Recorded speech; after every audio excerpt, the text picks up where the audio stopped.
Good morning and welcome to BloombergQuint, India's first digital live streaming business news service. I'm Neeraj Shah and you're watching Indian Open. Let's go straight to the headlines. Hemant Soren is set to become Jharkhand Chief Minister for the second time after the JMM Congress alliance secures a majority in the state. The Indian 10-year bond yield ended marginally lower on Monday after the RBI conducted its version of Operation Twist, selling short-term bonds and buying the 10-year securities.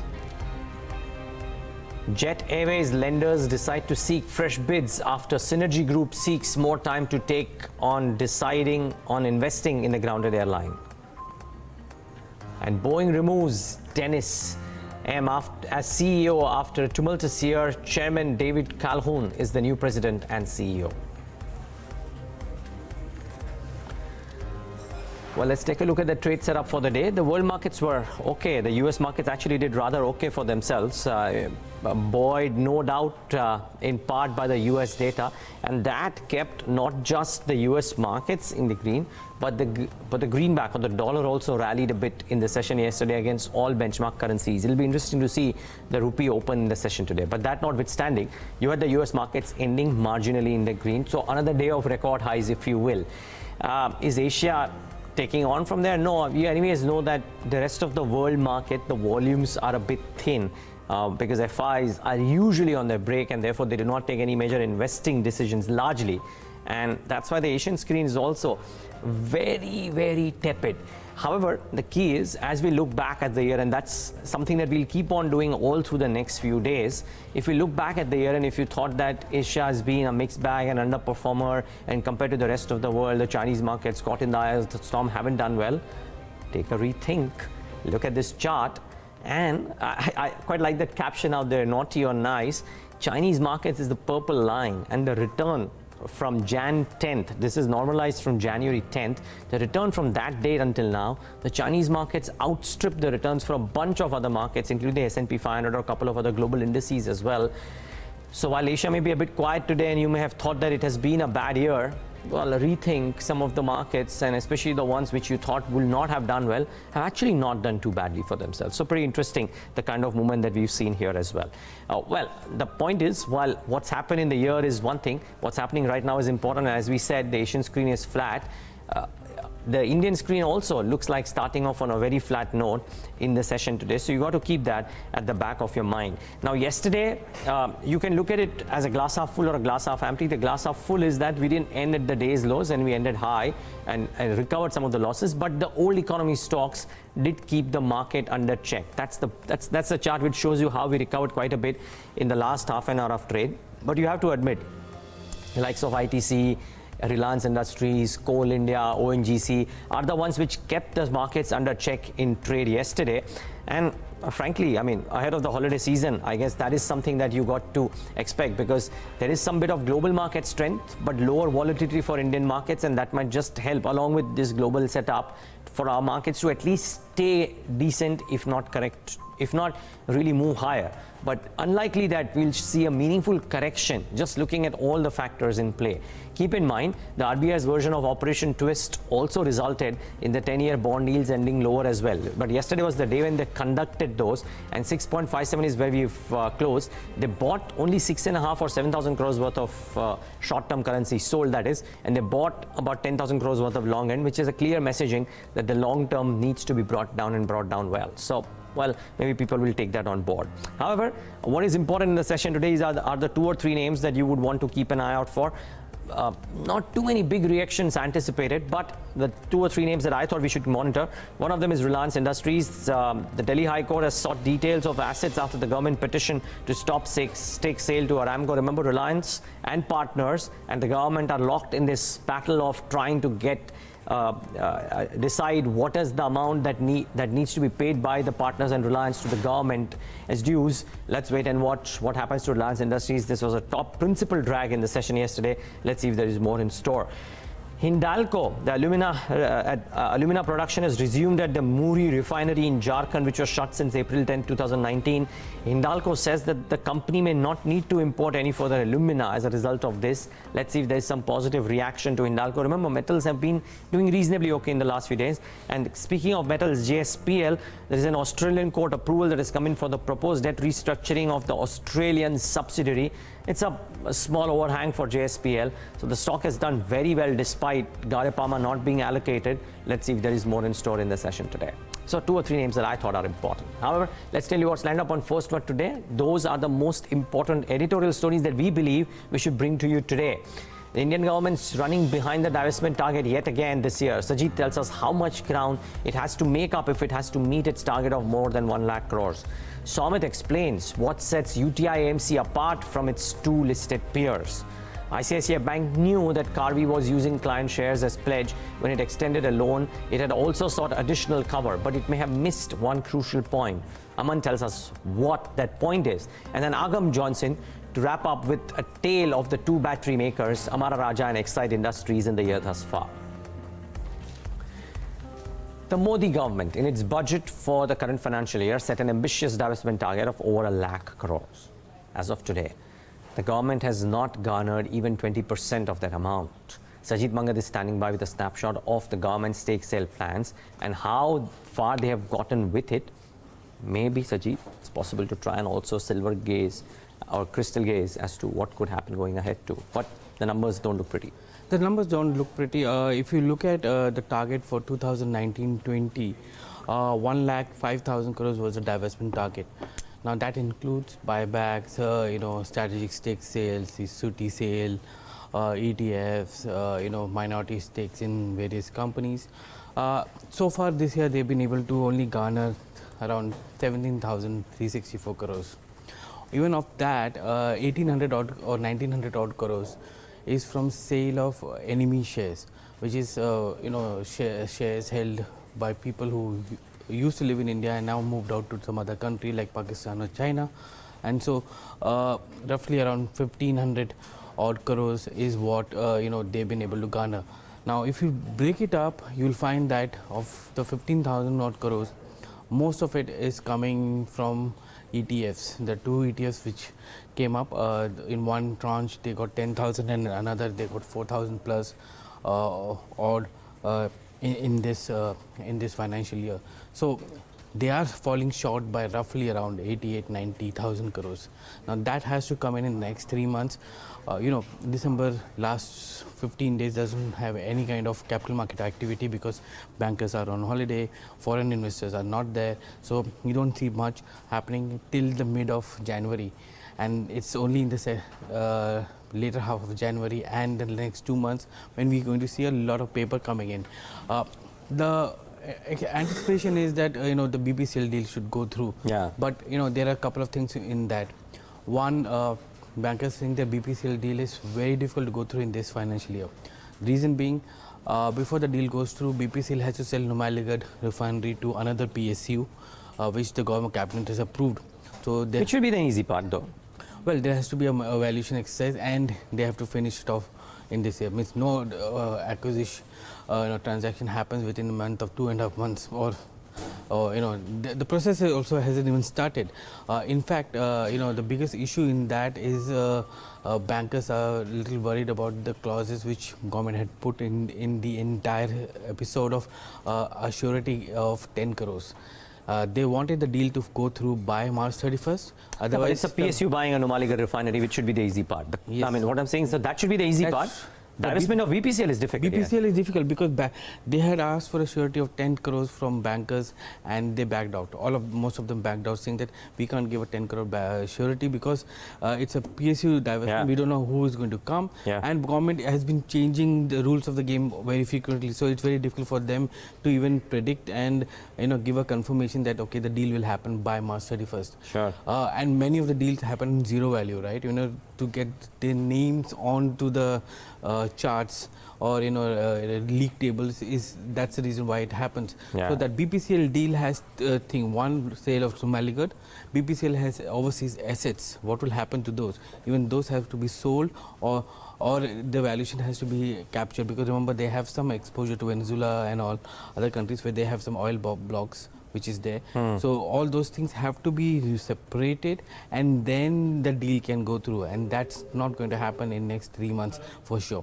That's what the bankers say. Now how they're going to rush it through is something which we need to see it.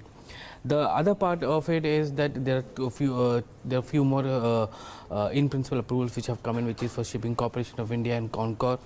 Those are, those can also go out, but again, you need to have a market for this. And in Concor, the railways want to maintain some stake in this container logistic company. So again, there will be some issues with respect to because this is a strategic sale, which means the sale of significant stakeholding as well as transfer of management rights to the any incoming acquirer. And in Concor, if the government is going to retain some stake post stake sale, it's going to be a tough thing for any acquirer to acquire, because we've seen that happening in HZL and Balco, where residual stakes are there and they're not able to do much about it. So that's one thing which is there. But ETFs, they've been able to, last year ETFs were able to garner a lot of money, 45,000 odd crores, which was more than 50-60% of the entire amount. And this year they've been, so far ETFs have been the only saving grace, because 14 to 15,000 crores they have been able to do that. Buybacks were also very important in the last 3-4 financial years, because a lot of PSUs which are not listed also, they did buybacks. But now the cash is running out of those PSUs as well. 30-40,000 crores they got out of buybacks in the last 3-4 years from the PSUs.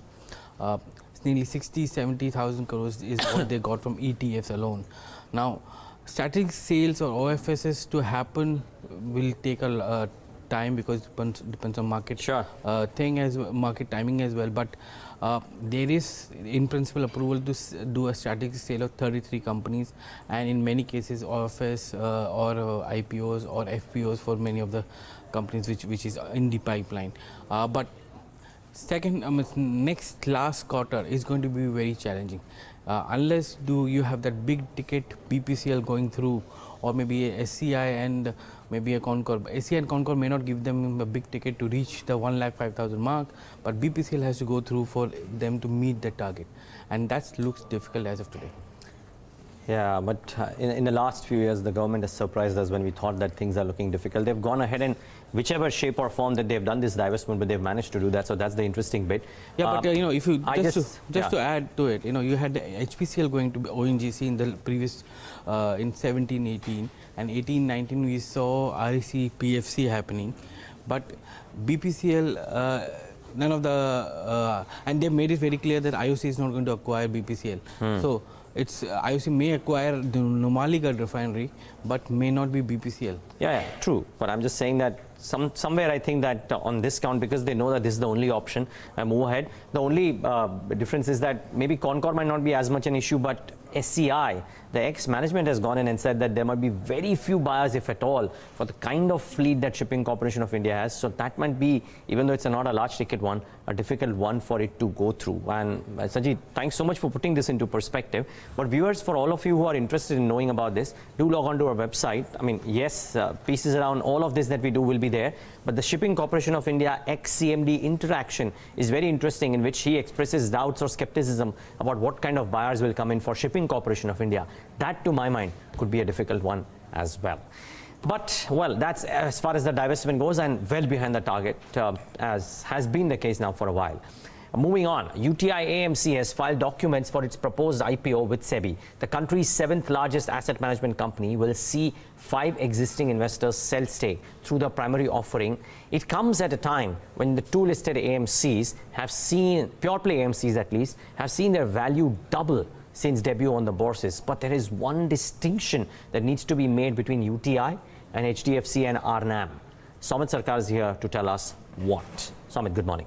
Good morning, Raj. So UTI AMC is looking to list on the exchanges. Now the IPO will be a complete offer for sale, where 5 of its promoters will be partially selling its stake, that is SBI, LIC, Bank of Baroda, Punjab National Bank and T. Rowe Price. Now the IPO is expected to launch at a time when Reliance Nippon Life Asset Management Company and HDFC AMC, that is the two only listed asset managers in India, value has more than doubled in 2019. Now, because of this run-up that we have seen in the valuation of RNAM and HDFC AMC, they are currently trading at close to 48.8 times and 38.7 times at 12-month forward price to earnings ratio. And that is because of the shift of investors in India from gold and real estate to stocks and bond. Now, so this leads us to the question that will UTI AMC also see such kind of high valuations that these two companies are getting from the market? Well, the chances are less. Firstly, because though it is the largest asset management company in India in terms of the total AUM, the equity-oriented AUM, which is the more profitable one for an asset management company,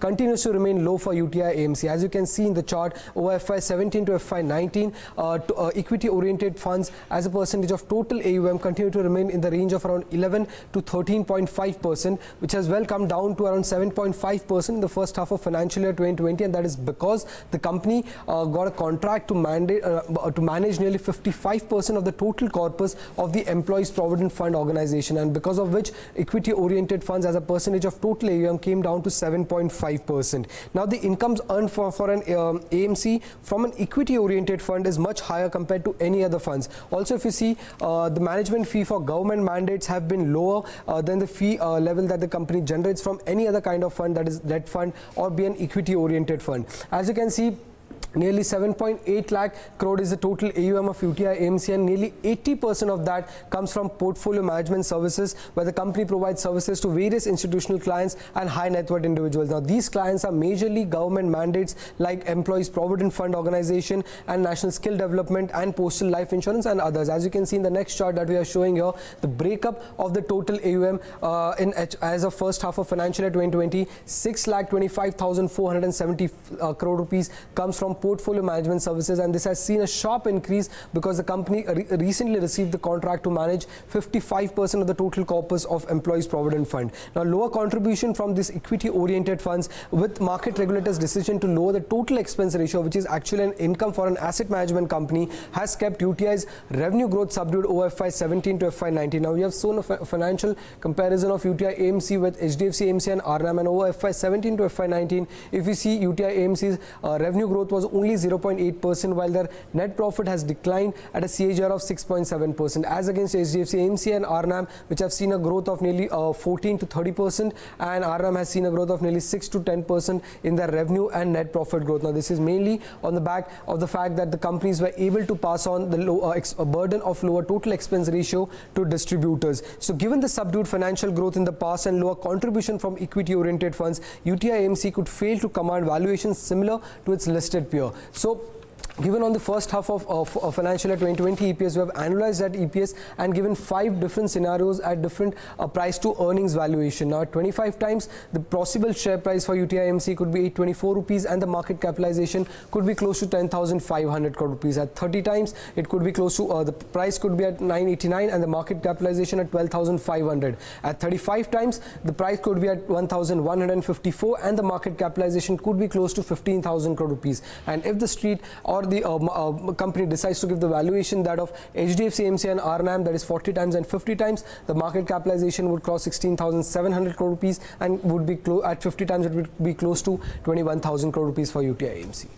And that would be interesting because, Somit, if they manage to get that, then that's the valuation that market cap at least that Reliance Nippon Life Asset Management currently has. HDFC is just in a separate league altogether. HDFC is currently 50 times and RNAM is currently 40 times. So even if they manage to get that, it's a market capitalization of close to 17,000 and 21,000 crore rupees. So if they get 50 times, then they are closer to RNAM in terms of valuation, that is the market value. No, at 50 times they're closer to HDFC AMC. Yeah, no, the market cap that I see for Reliance Nippon Life Asset Management is 21,000 crores. In terms of market cap. Yeah, in terms of market cap, they'll be very close to Reliance Nippon Life Asset Management in terms of market cap.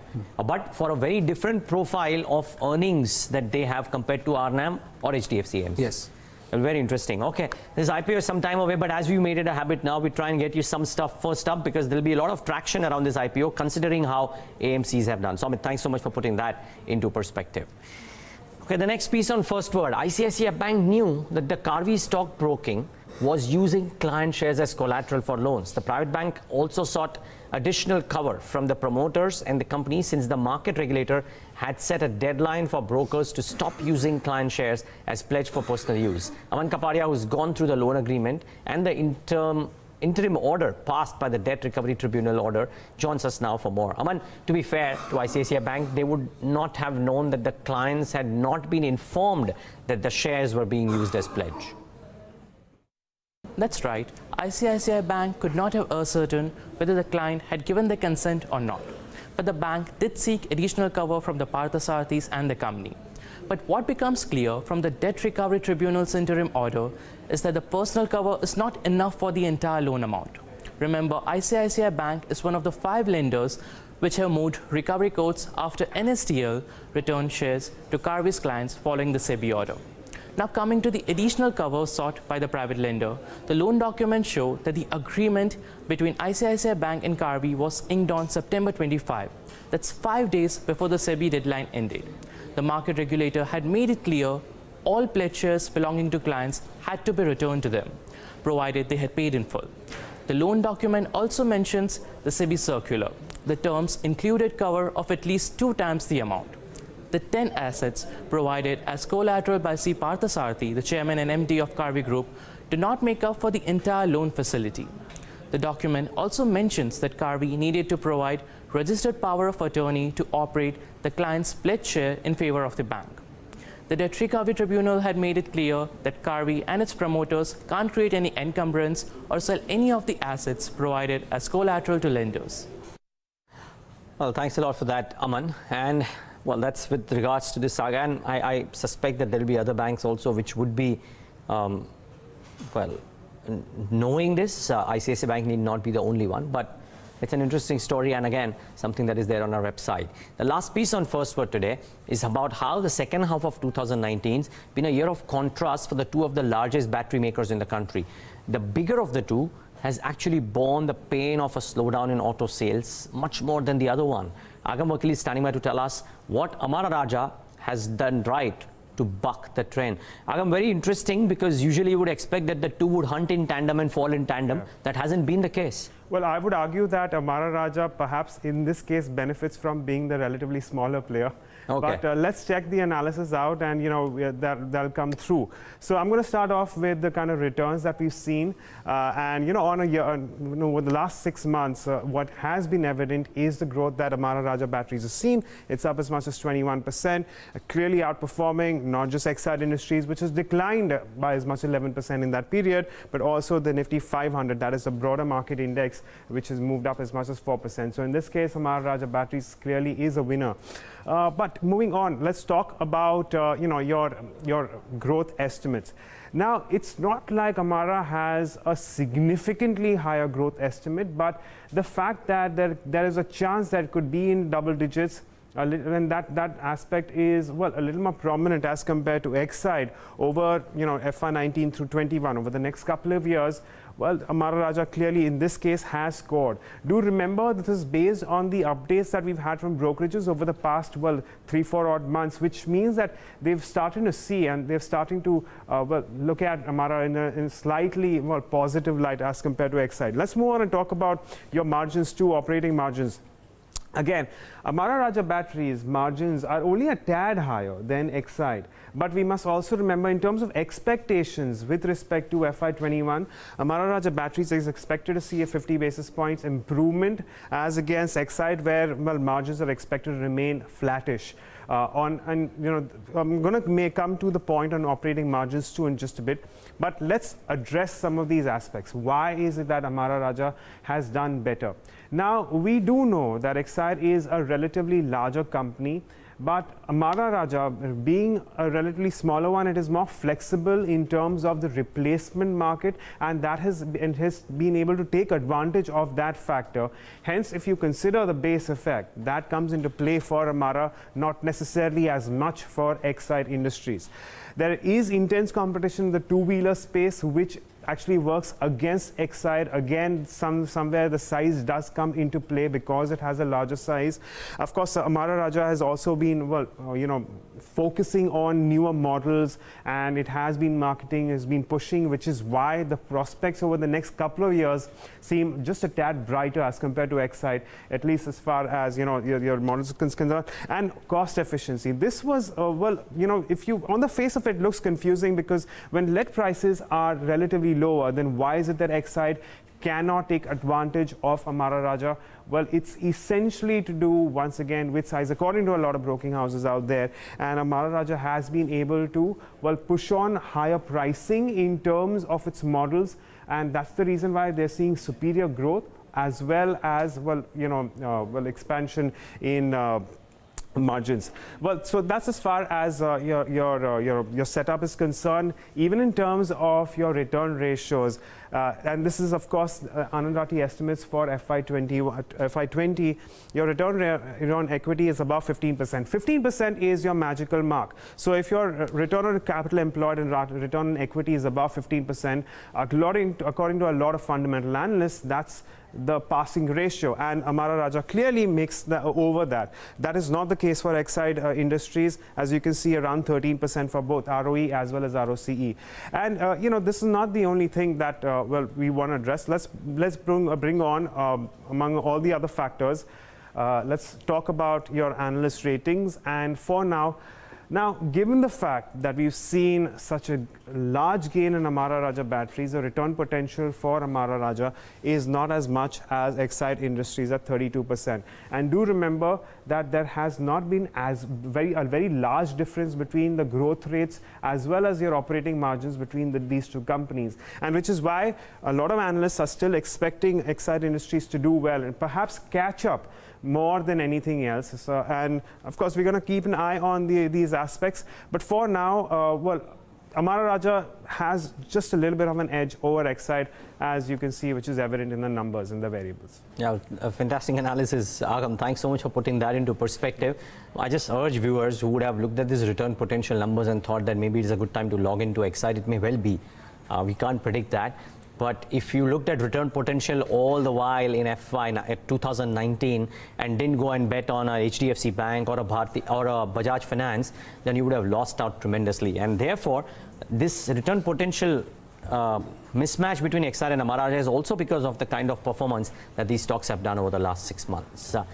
But time will tell. For now, though, that's all that we have on First Word. Quick programming note: we speak to Sheshagri Rao, Joint Managing Director and Group CFO at JSW Steel, on his reading of the slowdown in the economy and the steel industry in particular, and get his outlook for a possible revival. You don't want to miss this conversation. That's coming up at 9:30 a.m. today. But after this break, a full tilt towards the immediate day's trade. Stay tuned to BQ Live.